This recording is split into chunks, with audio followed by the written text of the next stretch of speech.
My name is James McKim. I keep saying I'm the interim chair because we want Sean to come back, chair of the board of Global Citizen Circle. And it is my honor and pleasure to welcome you to this inaugural Global Citizen Circle for the program year, where our theme is Hope in Action. Today's topic is building community across divides. We're just so glad that you're here at a time when many are asking how we can heal the deepening divides in our society. This circle offers both inspiration and practical wisdom. The polarization we see across the United States and in many parts of the world can feel overwhelming. Yet, there are shining examples of people who have chosen dialogue over division, listening over labeling, and community over conflict. That is what brings us together today. We're going to hear the story of Hands Across the Hills, a remarkable initiative that began here in the United States after the 2016 election. Residents from Letcher County, Kentucky, and Leverett, Massachusetts, two communities with stark political differences, came together for 3 days of courageous conversations. Instead of walking away from each other, they sat in a circle, shared their truths, and built relationships that continue to this day. Their journey challenges the narrative that America is irreparably divided and shows us that trust, understanding, and even friendship can grow in the most unlikely places. This conversation is urgent because the stakes are so high. Division weakens our communities, but dialogue strengthens them. When we learn to bridge divides, we rediscover our shared humanity and our shared future. That is the hope that we want to turn into action. It is now my pleasure to introduce Ben Fink, Sarah Priddle, Gwen Johnson, and Alyssa Hethen, organizers of and participants in Hands Across the Hills. They've worked to weave community networks from the coal fields of Eastern Kentucky to the Naugatuck Valley of Connecticut, to the Black Belt of Alabama, and to the inner cities of West Baltimore and Minneapolis, St. Paul. Please join me in welcoming Hands Across the Hills.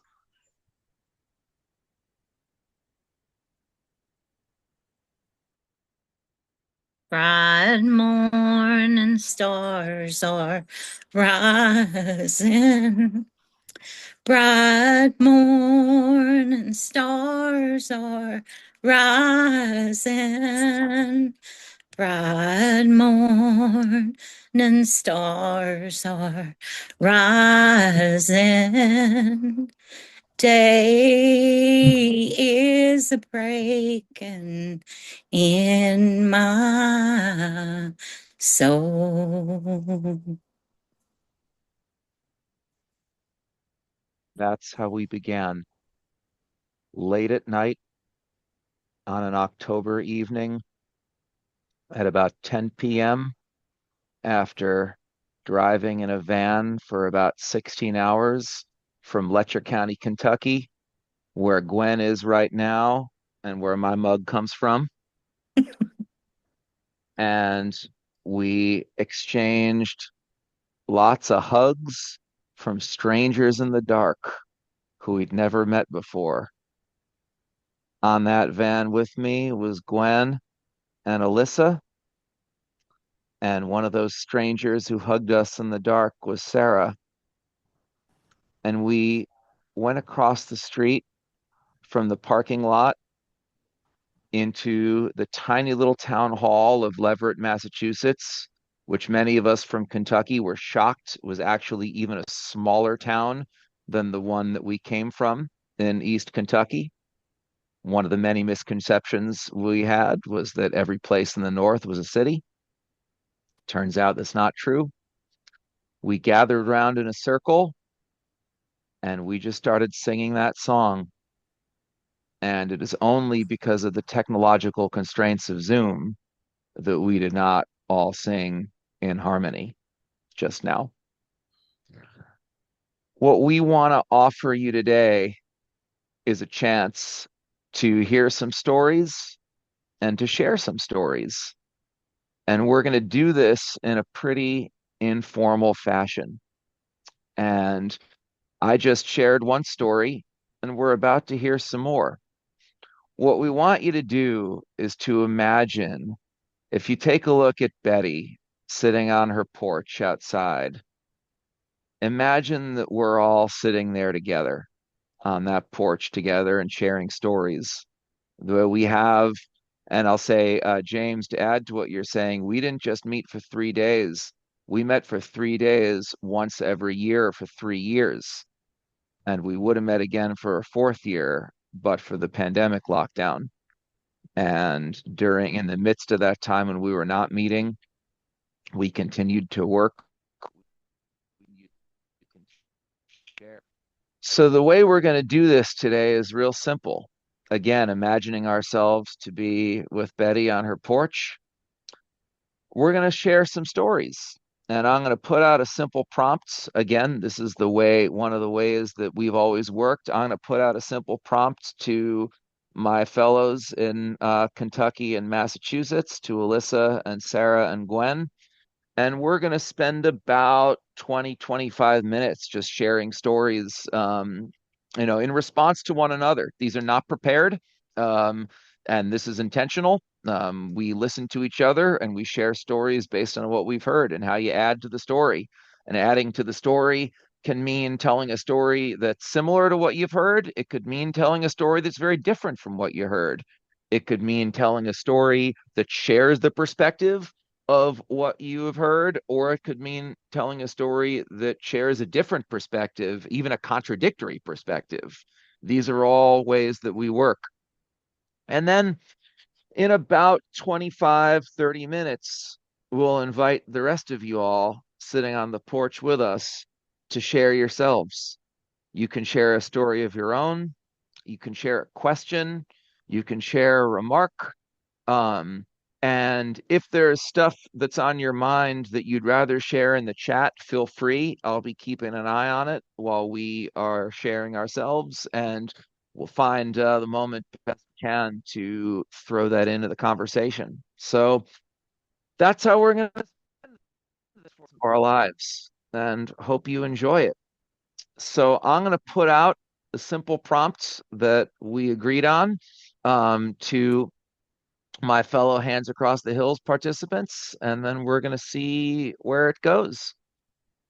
And that prompt is to share a story about a moment from Hands Across the Hills where you learned a lesson that you continue to carry with you.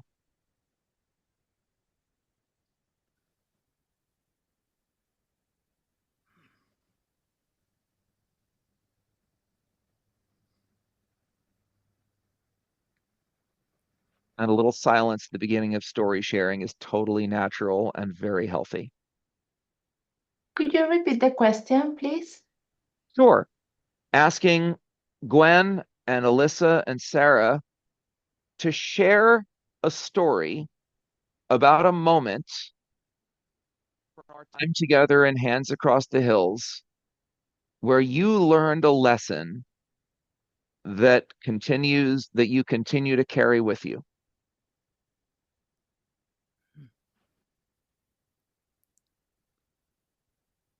I'll start.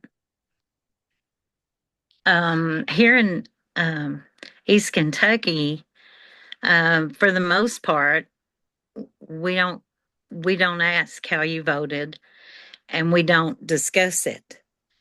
Um, if somebody point blank ask you, then they invite you into a conversation, but you kind of tiptoe around those things pretty carefully, and because I just think that it's everybody's right to vote how they please.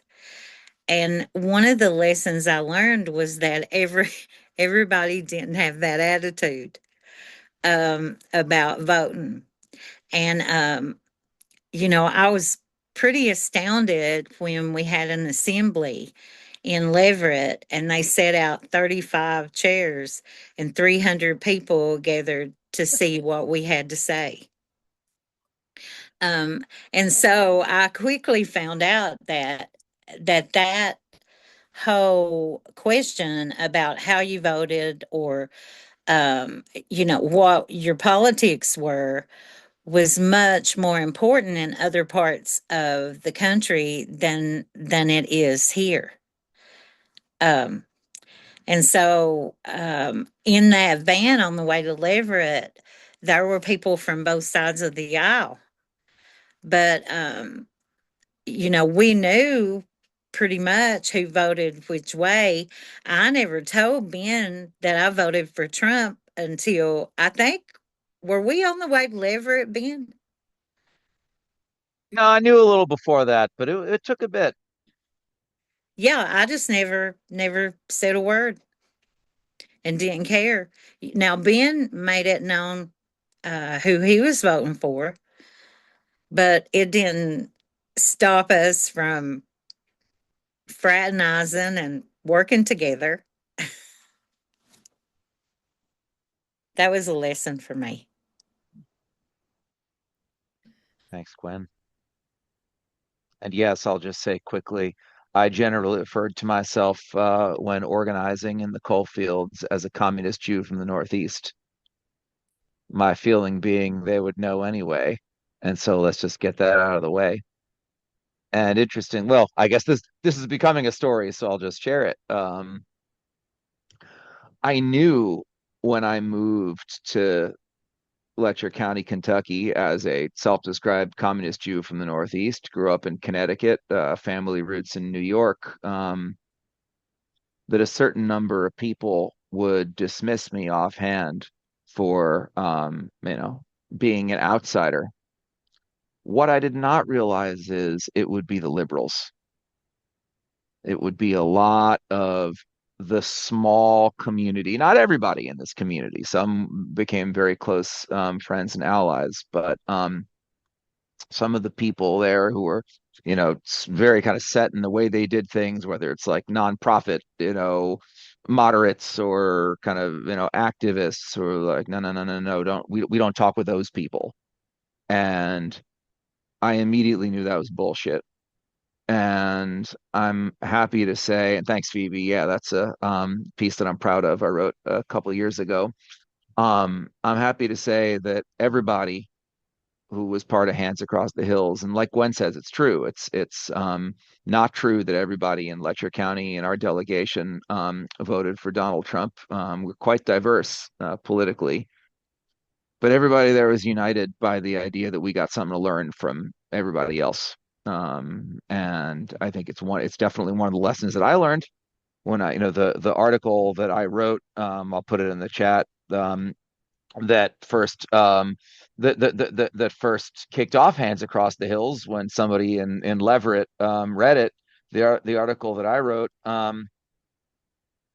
said at the beginning of it, I said, I never believed before I moved to East Kentucky that I'd be moving to one of the most open-minded places that I've ever lived in my life.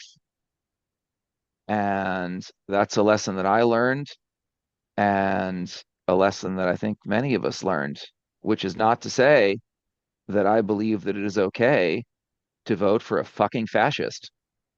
And people in Letcher County know that too. And this is another lesson that I learned, and then I'll hush, that working across divides and listening to each other does not mean you can't be angry, and doesn't mean you can't stand for. In fact, when we talked about the criteria for who is going to participate in Hands Across the Hills on the Kentucky side, I was the organizer on the Kentucky side, we said there were two criteria. Number one, are you open and ready to listen and learn from people who believe differently from you? And number two, are you ready to stand firm and proud in who you are and what you believe? Ben, when you asked that question about a moment, I saw Gwen's face. I remember our first circle the first morning. And what was so interesting is people were said, well, I hope by the end of this weekend that we feel close. But it happened in the first morning. Oh. Now, when we were preparing, one of the things that we did, because we wanted to kind of meet you all before we met, we kept watching films from Appalshop, which began in 1969 as the Appalachian Film Workshop, an Appalshop known for amplifying voices of ordinary people. So I watched Strangers and Kin, and it was about the demeaning stereotypes of mountain people. And I remembered when I was growing up, there were little Abner cartoons that portrayed mountain people. It was it's like the phrases were swapping lies, dirt floors, and I made this vow that I wasn't gonna grow.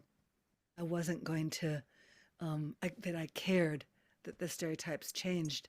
In fact, in the movie they were saying mountain people were the last group where it was okay to make fun. So there we sat the first morning.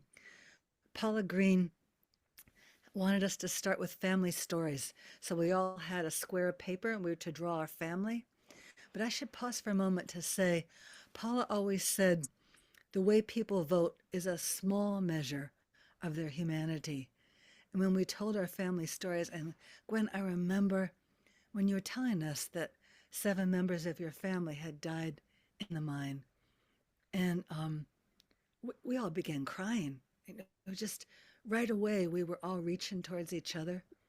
And then half of our group who were Jewish all had stories, first person stories of the Holocaust.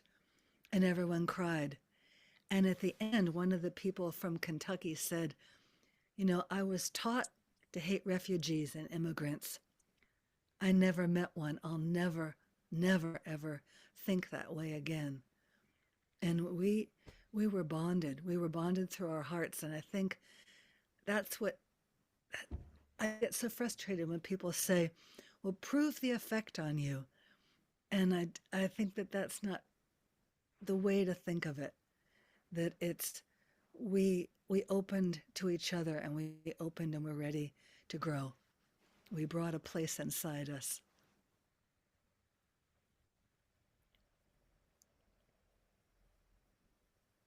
Alyssa, I see you nodding. I'm curious if you got a story.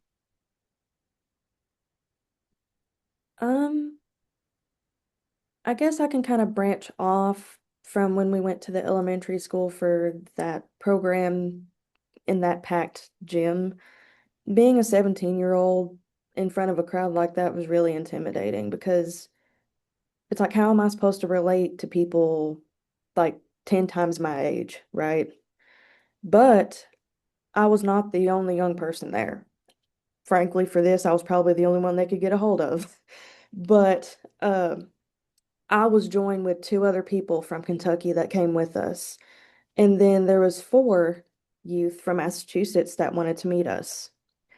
So after the program, we all just kind of went outside on that elementary school playground and we just talked, got to know each other, and right off the bat, we bonded, got to know each other really well. And the whole point of the exchange was to talk about political views and how divided they were, but in that moment, it didn't feel like that. It only took a small fraction of that conversation. And then the rest of it was just getting to know each other, our history, our background. And I've never felt more accepted. And these people I still talk to this day. So, and I feel like that really shaped how my life has panned out since then, educationally and personally. So that's what I have to say about that.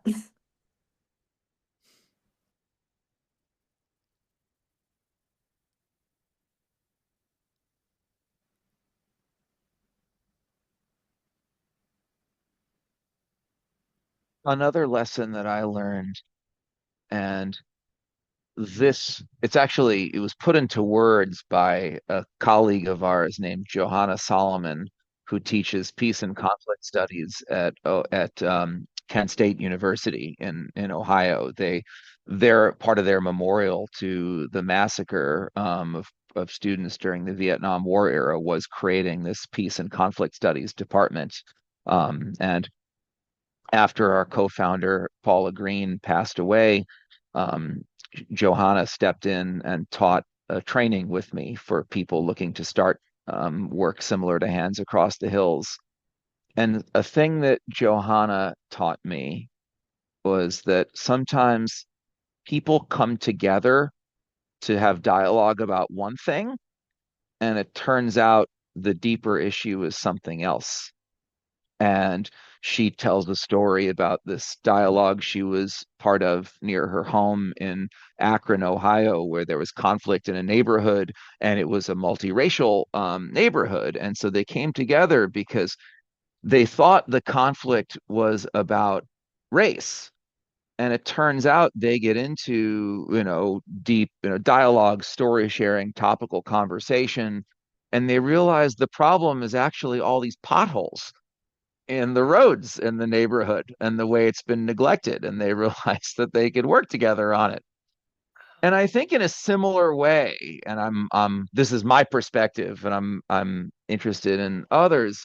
I think we at Hands Across the Hills, something similar happened to us over our time together, where we came together thinking that the root issue, the root divide that we're looking to address was about Trump, right? And who voted for whom. And by the end, we realized that the real issue was class and the ways that it divides both of our communities and divides a high income community like Leverett and a low income community like Letcher County, recognizing that there is economic diversity in both of those communities also. And I'm going to stop in a second, but I do want to say that if you want to know more about our reflections on that, including our reflections on the shortcomings, where we didn't get to in the project, as well as what we've done, I highly recommend checking out the book that we created. If you go to the website, handsacrossthehills.org, which has been linked in the chat, you can download a free PDF of it. And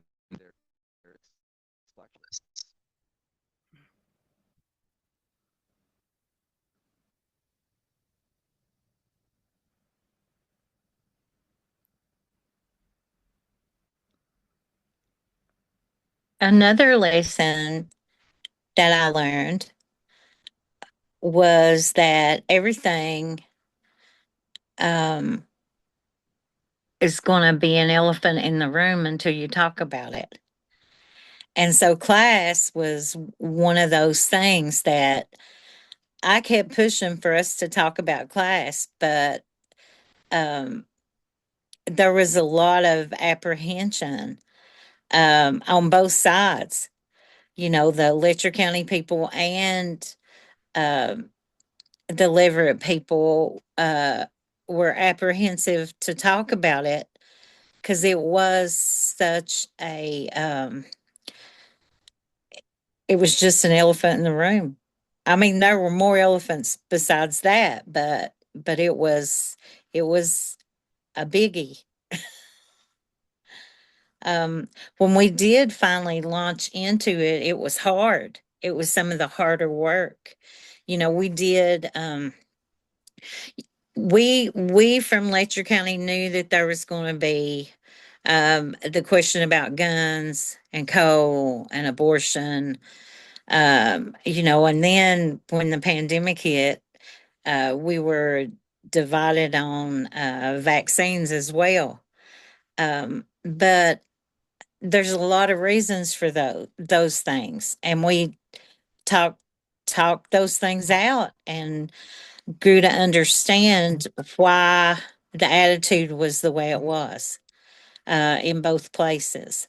And I think the fact that talking helped us get to the bottom of it and come to an understanding of the divide and agree to disagree on some things is pretty important. When I remember you saying the phrase, "How did the beast bite you?" And that was a really important moment when you just put it like that. When we came to Kentucky, there was a family who wanted to come to lecture, Jeff and Sharman Chapman Crane, and they lived in the shadow of mountaintop removal. And Sharman had cancer due to that. And Jeff had worked for, I think, 16 years to create this huge sculpture called the Agony of Gaia. And it just, and talking to Sharman, she said, the problem has been slicing and dicing how we are all divided. So every time we got to say more to each other, okay, there was the moment that somebody made this t-shirt and these pictures of these hands shaking. Um, I guess you could say even physically shaking through it all and just sticking together through the hard stuff. Oh, Gwen, I have to show you. I love that you gave me Oh, the apron. Will you tell about this place? the community center, which is where I'm sitting, um, is a gathering place for the community. And we had always cooked to make money. And so when the downturn of the coal industry happened and it looked like we were going to have to close the community center, we knew we had to do things different. So instead of calling it cooking, we started saying we were catering, and we developed the Hemphill Catering Company, and that's an apron from the Hemphill Catering Company. But then we morphed the Hemphill Catering Company into Black Sheep Brick Oven Bakery, which is a name that spun off um, a partner with Hands Across the Hills in Amherst, Massachusetts, Black Sheep Deli, owned by a guy named Nick, but I can't remember Nick's last name. But Nick had sent a bunch of things to the potluck. And then I got back home and we were talking about trying to come up with a name for the bakery. And somebody said, well, I've always been the black sheep in my family. It was like a sidebar conversation. And then it went around the room. And I said, well, actually, I went to this place while I was in Massachusetts called Black Sheep. And so we got in touch, and Nick very graciously told us that we could send employees to train at his place. And he sent us t-shirts and coffee cups, and so we have like a sister place in Amherst.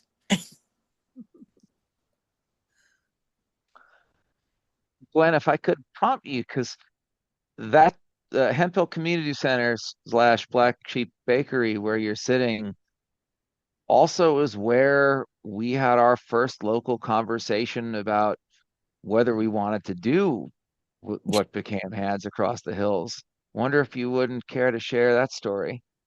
So Ben had written this Moyers piece. It was a piece about being in Letcher County the morning after the election, as I recall.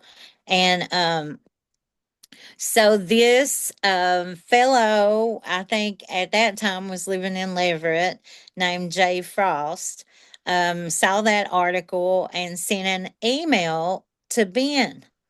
Well, the email, Ben had written the article from kind of a left standpoint. Well, not kind of, a very left standpoint. And so this guy on the left side of the aisle responds to this email.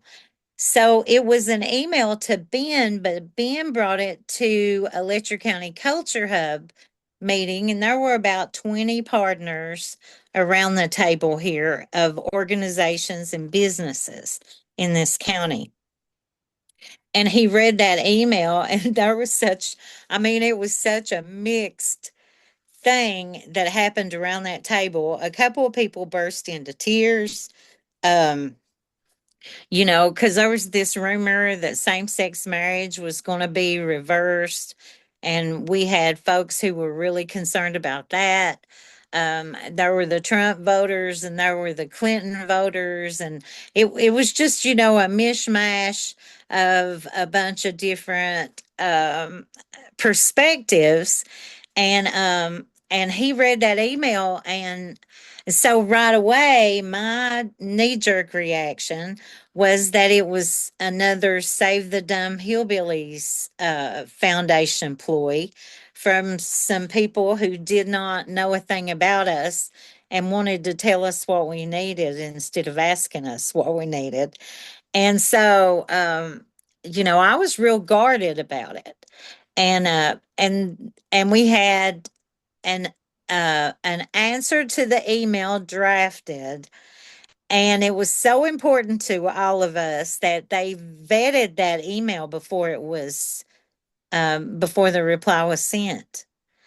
And then that was kind of how the thing happened in the first place.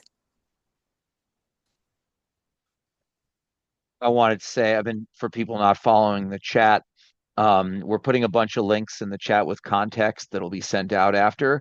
There's also a lot of things that are that are not available online or no longer. Like there's a news article about the Black Sheep Deli in Amherst inspiring the Black Sheep Bakery in Kentucky. You can no longer find that as a separate link, but it is reproduced in the book.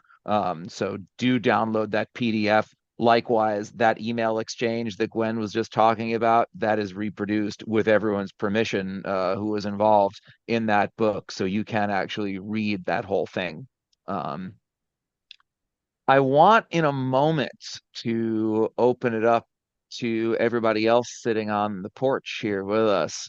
But first, I want to give Alyssa, Sarah, Gwen space if there's any other story of a lesson that is burning for you before we open it up, give you space to share.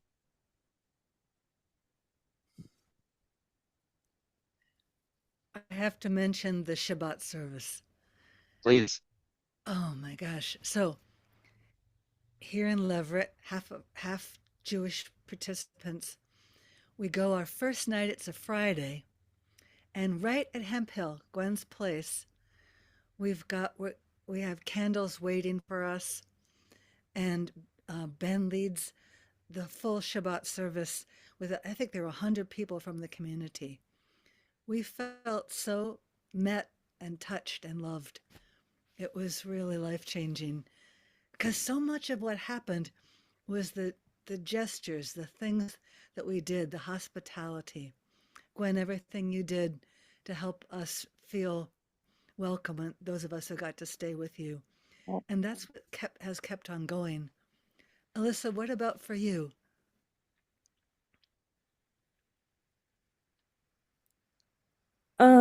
I have to bring up the contra dance we went to.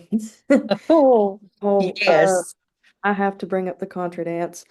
Like I mentioned before, I wasn't the only young person there, and I was probably the only, well, no, me and the two other youth from Letcher County didn't really know what a contra dance was.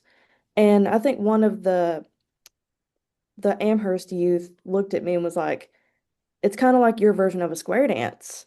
And I was just like, "Okay, I'm on the floor." And I just remember dancing with one of them literally all night long. We had such a good time. And I just felt really, that's kind of like when I realized that culture really does spread. Um, with square dancing in Kentucky and contra dancing up north, literally the same thing, just a different name. And I find that applicable to literally every aspect now. Awesome.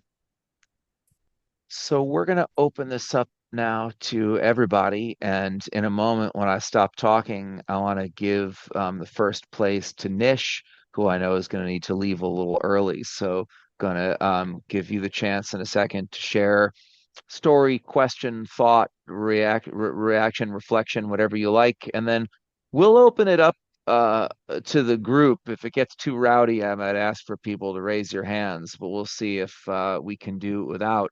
I would just ask everybody, if you could, to keep your contributions short so that we've got time to hear from everybody, because we are going to need to start closing up in about 15 minutes, because some of us, including me, do need to leave right at the hour. So keep it short if you can, about 30 seconds one way or the other, so we got time and we got time to react. Nish, take it away. Hi Ben. Hi everyone. It I really find very fascinating to hear like several stories from you guys. Um, my actual story is it has recently completed a circle, so it's moving, and I feel like we have ended the circle somehow. I'm from Nepal, and I'm currently living at Chapel Hill as a student here at Duke. And in 2020, when COVID happened, and then a lot of like corruption on COVID happened in Nepal. I started this organization where I wanted to bring like young people together to counter injustices and raise voice against corruption. And this process took a lot of time for me to build momentum. I was expecting a lot of creativity from young people to protest, bringing training them a lot of on nonviolent resistance tools and tactics, using social medias and everything. And recently, after like working for about 4 or 5 years in this field, um, recently, I know I'm sure like you have been hearing this news about Nepal, that we recently last week we had a big protest in Nepal, and that actually started from social media, where we started this campaign called Nepo Baby campaign, where we're exposing the lavish lifestyle of corrupt children of corrupt leaders. And finally, we were able to topple the government, and now we have a citizen government in Nepal. Just for a week ago, and the civil and first prime minister, female prime minister. So that's like amazing. And civil get a run a election, civil hold an election in 6 months now. So what I learned was, it takes a lot of time to create this kind of a movement. The patience is very, very important, and we should continue looking for this kind of a creative tools, and it can certainly develop, build power in a long run.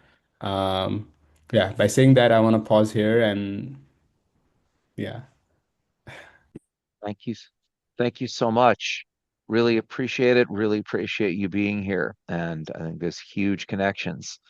Seems like this may be a group that likes to raise their hands. So we'll go with Judith and then Betty. And then if other people either want to raise their hands or say me next in the chat or something like that, I'll keep an eye out. So, Judith, Thank you. Thank you, Ben. I was going to yell out, but I just you're all good.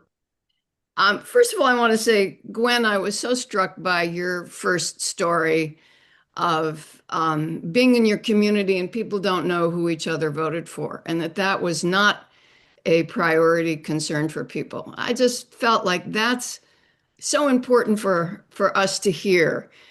Those of us who live maybe in the liberal Northeast or are listening to the news all the time. So I appreciate that. And the other thing that strikes me with this conversation for other people who've done this work or want to do this kind of work is how this is the medicine for the dis-ease in our culture, is talking to each other, is getting people in the same room. It's the simplest, easiest medicine we have, and yet one of the devices to keep the flames of hatred fanned are to separate people and make sure they don't talk to each other. So Yes. I wanted to share my T-shirt, Sarah. This was an organization called Children of War. You'll see the two hands there. And my dear friend John Bell, who worked with me, is on this call, I see. But it's the same idea. We brought together people from war zones all over the world, many of whom had been fighting each other or their legacies of fighting. And by sharing each other's stories in circles, it became a whole kind of transformed, loving community. So simple medicine. And I hope maybe, I know you've had some spin-offs, and I hope maybe you're going to share a little bit more about what's continued on with all of this. Thank you. Thank you guys for sharing. Thank you. I want to say one thing on that, and then we'll hear from Susmik, and then maybe give chance to talk about some of those spin-offs. One of the things that I think distinguishes Hands Across the Hills from, actually, we'll hear from Betty first. I think Betty was first, and then Susmik. Sorry about that. One of the things that distinguishes Hands Across the Hills from a lot of other kind of divide bridging projects is we built it ourselves. Everybody involved in running the project was from either East Kentucky or Western Massachusetts.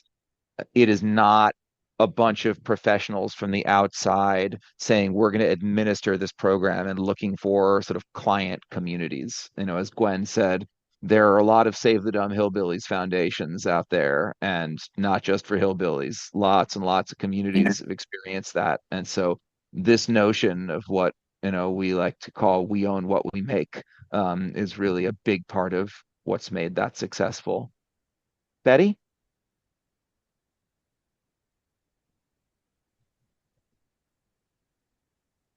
Yeah. Uh, yeah, thank you. I got it. So, welcome to my back porch, and it's nice to see you all. Thank you so much. Um, I loved your discussion. It's such a vivid picture to imagine a group of people who have such different views sitting together.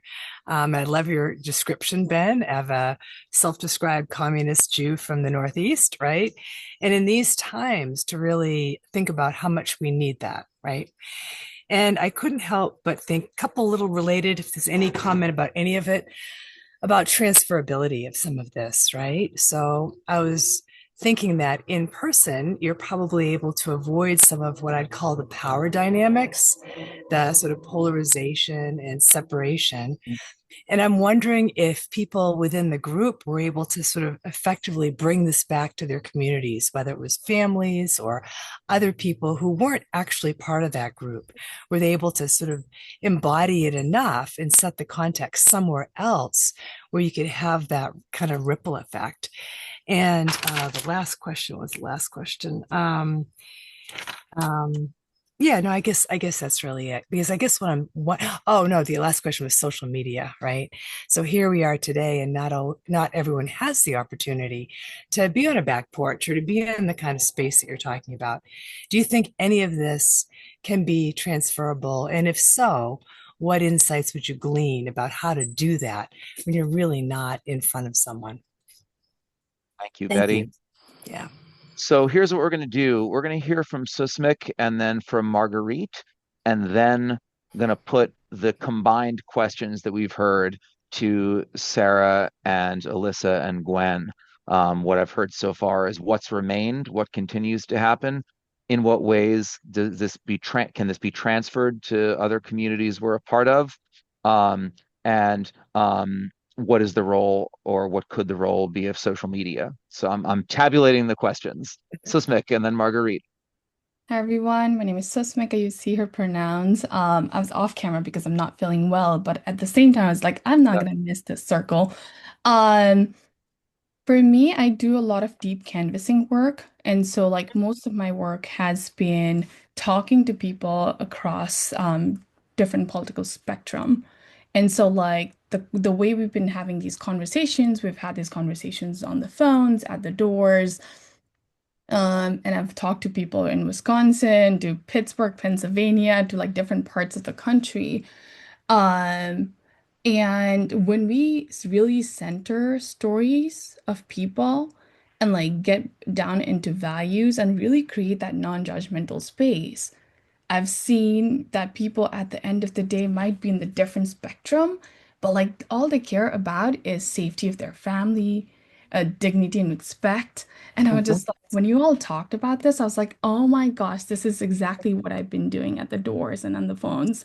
Um, but something, and it just like I feel like similar question to Betty. What I have been thinking is because I run a lot of like national work, and most of my work becomes virtual, and then I probably get like few weeks towards the election time on the ground. And so like I was thinking like how can we create spaces like this where I can bring people across different political spectrum or the conflicts in a conversation where still create a space where people can feel trust. But oh my gosh, everything that you all shared, it was resonating. And so I'm excited to read the book that you all shared. And also, hi Nish. I'm also from Nepal. So it's nice to meet Hi, you. thank you so much. Marguerite, Hello, everyone. Thank you so much for this wonderful gathering. I have a question about how you deal with divisiveness. Um, Especially, you've mentioned divisiveness with regard to race and class, but also there is a divisiveness with regard to gender as well. Mhm. And I'm wondering if you would address this specifically, this quote from Lyndon Johnson from decades ago. And here it is. If you can convince the lowest white man that he's better than the best colored man, he won't notice you're picking his pocket. Hell, give him somebody to look down on and he'll empty his pockets for you. And I just want to assert that that's probably um, the root of some of what's happening in this Mhm. country right now. Yep. And it's not getting better because we're not addressing the fact that we're divided. Uh, our division is intentional.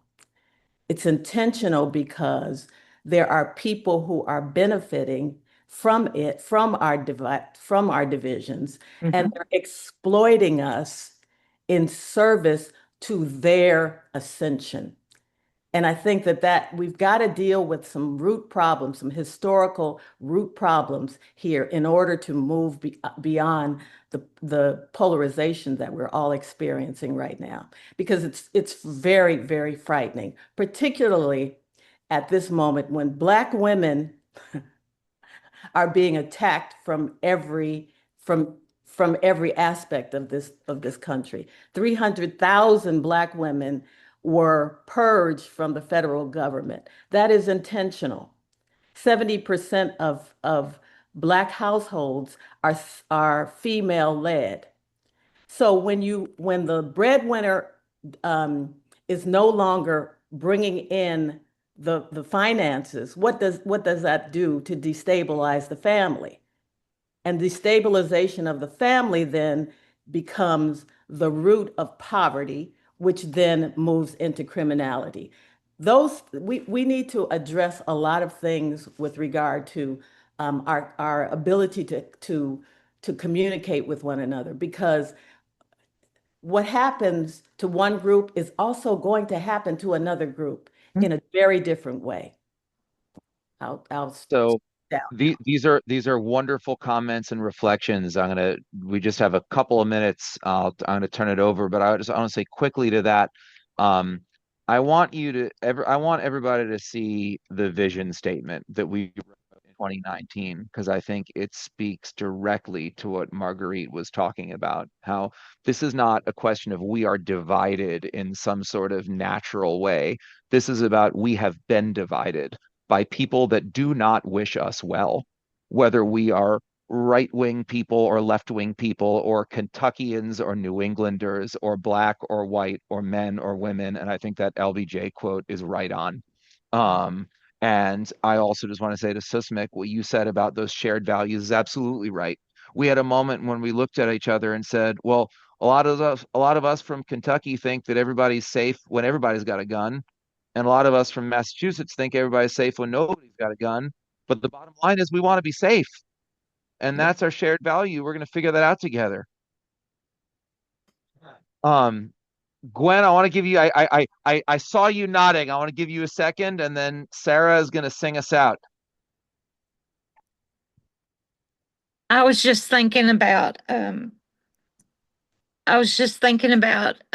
UMWA and how the coal companies tried to divide the people.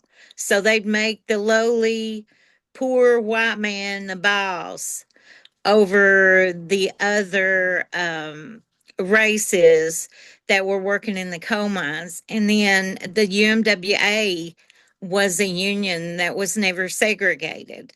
And so there was a brotherhood formed. And I think that same divisiveness has, Marguerite, it's just really, just my heart is just broke over it. Um, that the divisiveness has divided the races. And if we could just come together and stand against, and I don't have any answers for any of it, but I'm searching for the answer as I see you are.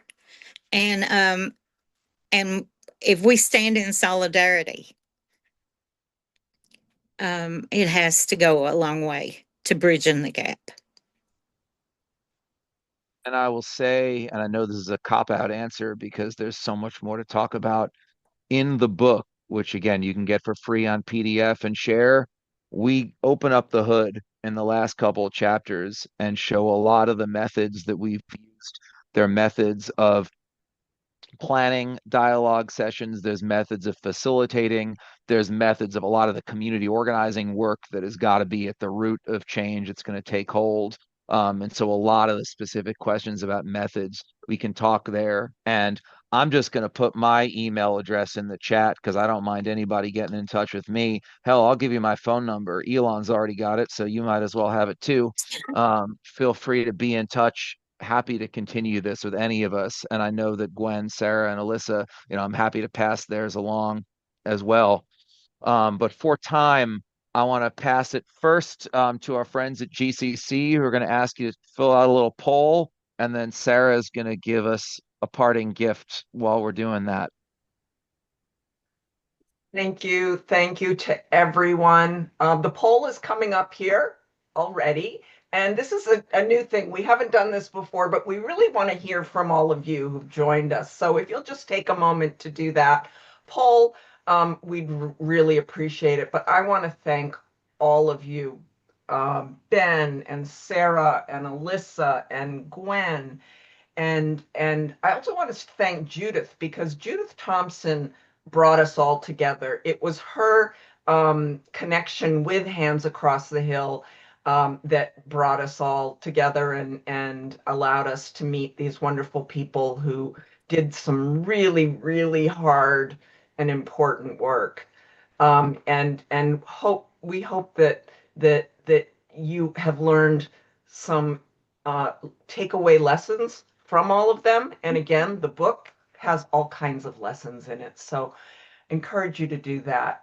Thank you all for joining us. And as I put in the chat, we always stay on after if people want to continue the conversation.